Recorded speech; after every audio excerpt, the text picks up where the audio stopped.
What is up, everybody? This is ZZTV's Vinegar's Man, Dolzy's Man, whatever. And yes, I have the Undertaker symbol on a pendant right along my neck. And the Shield dog tags. And my what shirt, as you saw in my earlier episode of Double Z TV earlier today. But that's not the point. Tonight, it is time for the Extreme Rules 2014 predictions. Reason it's not a Raw review this week is because, unfortunately, my cable's gone. We had Dish Network, we finally ditched it. Still, I haven't seen Raw lately. I have to start searching it up online from now on. It's going to be a little hectic. I gotta find time around work to start watching Raw and everything. But nevertheless, it's Extreme Rules pay-per-view prediction time since tomorrow is the pay-per-view. Give or take the... Oh yeah, when you include the pre-show match, it's 8 matches. I was looking on Wikipedia and it said 8 matches, but then somebody changed it up saying, across next to the first match is saying it's the pre-show.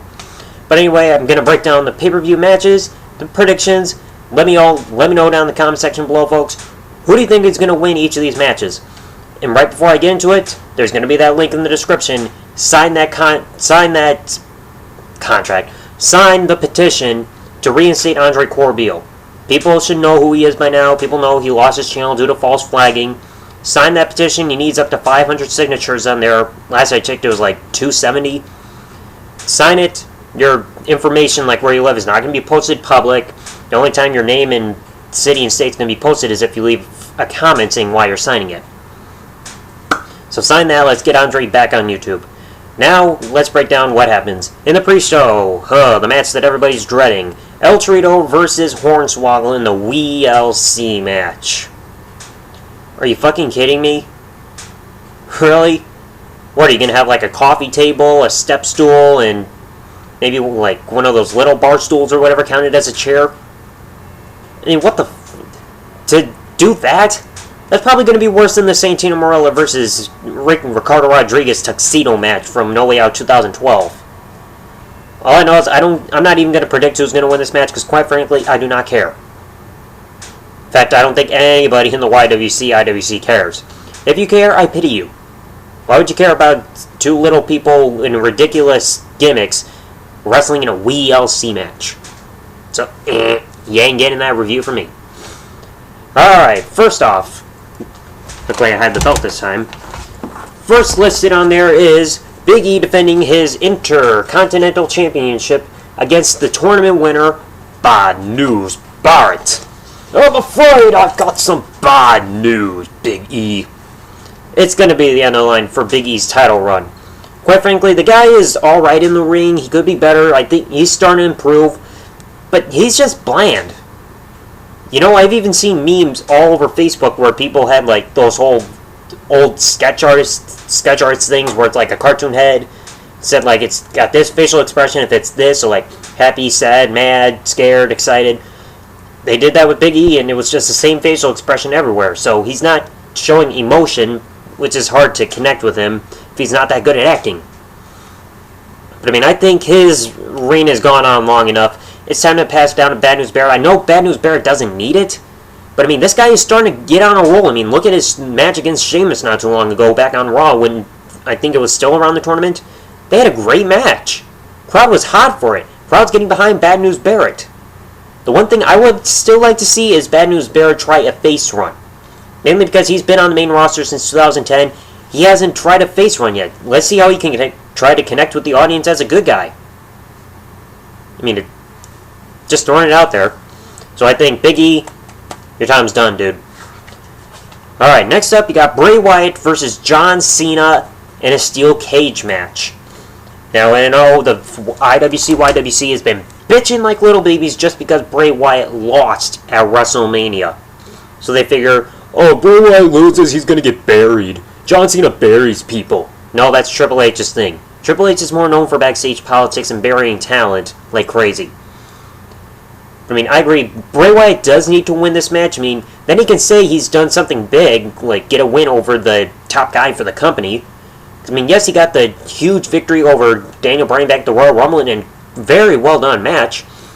But I think beating John Cena will show, basically based on the whole, how the creative team books this match, if Bray Wyatt is ready to go up to the next steps, get ready to challenge for the WWE World Heavyweight Championship, at least around that level.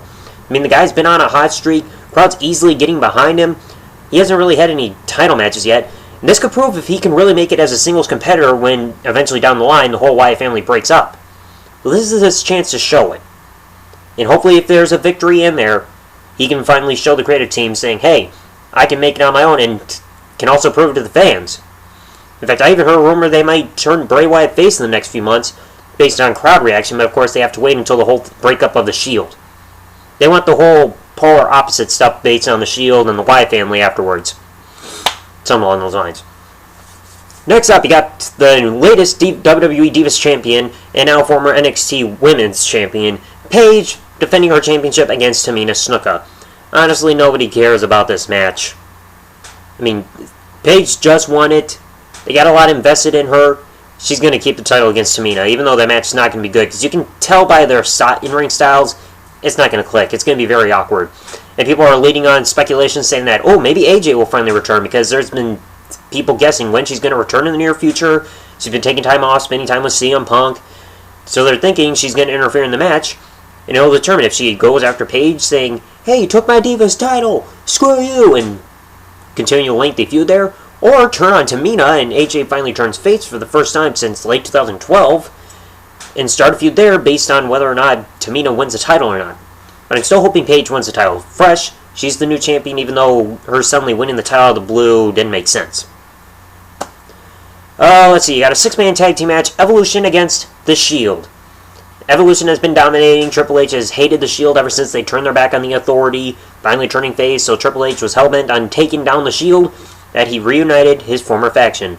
But of course, this past Monday night on Raw, Ric Flair returned, and it showed his public endorsement for The Shield. Some people think it's a trap. People think that Ric Flair is going to appear at Extreme Rules and turn on The Shield to fully reunite with Evolution. That's going to be hard to tell. I mean, with Ric Flair, they don't really need him. You know, it would be nice for him to join them if he was still competing, but all he would do joining them is just be a manager, and that group does not need a manager. But this is a big thing. I mean, you got one of the most dominant stables in a long time versus the Shield. But I'm hoping the Shield goes over in this one. I mean, what would a loss do? I mean, the Shield has been over like crazy ever since their debut. They've been plowing through everybody.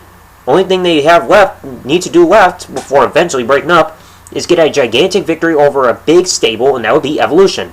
So you got to get the Shield winning on this one. Then heard down the line, they're also playing Roman Reigns versus Triple H. This could be the real big start of it. Like Roman Reigns gets the victory over Triple H. Triple H holds a grudge, starts going after Roman Reigns and everything, and eventually leads to the one-on-one match stemming from this match for SummerSlam. So that would be a good scenario. Let's see, you got Daniel Bryan and Kane going one-on-one in an Extreme Rules match for the WWE World Heavyweight Championship. Kane suddenly thrown into the title picture out of nowhere, saying he's going to send Daniel Bryan to the depths of hell, been making it personal by going after Brie. Just a gigantic freaking attack after he reformed with the mask on his face, destroying Daniel Bryan on steel steps, and just trying to fuck up the announce table. Stephanie being like, no, stop it, you bastard! Yeah, nice try, Stephanie. You're not fooling anyone, bitch. But I mean, it's kind of a thrown together thing now that Evolution's focusing on the Shield. You could tell creative team was kind of like, okay, we need somebody to have him feud with. Let's try Kane. Because they pretty much looked at him and said, we got nothing else for him to do. I mean, he hasn't built up to become a number one contender before this. All he's been doing is the whole director of operations shit. But I mean, Daniel Bryan, I know he's been having a rough couple of weeks. I mean, he finally won the title and is married to the love of his life, but he just lost his father. But I mean, you can't take the title off him this soon, this quickly, after all he's been doing, just fighting to constantly keep the title, winning it, the whole storyline builds up and everything. You can't take it off him right now. You're going to completely kill his momentum. So you got to keep it on him to keep that wave of momentum going, otherwise you're going to hurt him. Let's see, you got a pointless match, Alexander Rusev against Xavier Woods and R-Truth. Rusev's going to win. Duh. And then finally, you got the triple threat match, Jack Swagger, Cesaro, and Rob Van Dam. This one's going to be a little hard to predict. I mean, Jack Swagger, fucked up. You know. Rob Van Dam, also, you know, And Cesaro, it's like WWE's dropping the ball a little bit with how they're handling him, because it's impossible to tell whether he's a face, a heel, or a tweener based on his attacks and aligning with Paul Heyman. So they're kind of messing up with his steam at the moment. But I'm hoping Cesaro wins this one. But then what's going to be next for him anyway? Is he going to continue a feud with Rob Van Dam? Is he going to keep feuding with Swagger and confuse people on whether to cheer or boo him? WWE's just fucking up with us. So anyway, that is all the matches for the Extreme Rules pay-per-view predictions for tomorrow night's pay-per-view. I'll try to get the pay-per-view review done by Tuesday if I can get the time to go back and rewatch the pay-per-view, because of course I have work during the pay-per-view. So I'll be able to watch half of it, watch the last half, and eventually review it in a few days. So let me know in the comment section below. Give me your predictions for those matches that I listed right there off of Wikipedia. You don't have to give a prediction for the pre-show. Nobody cares about it. So thanks for watching. Like, comment, subscribe, folks. See ya.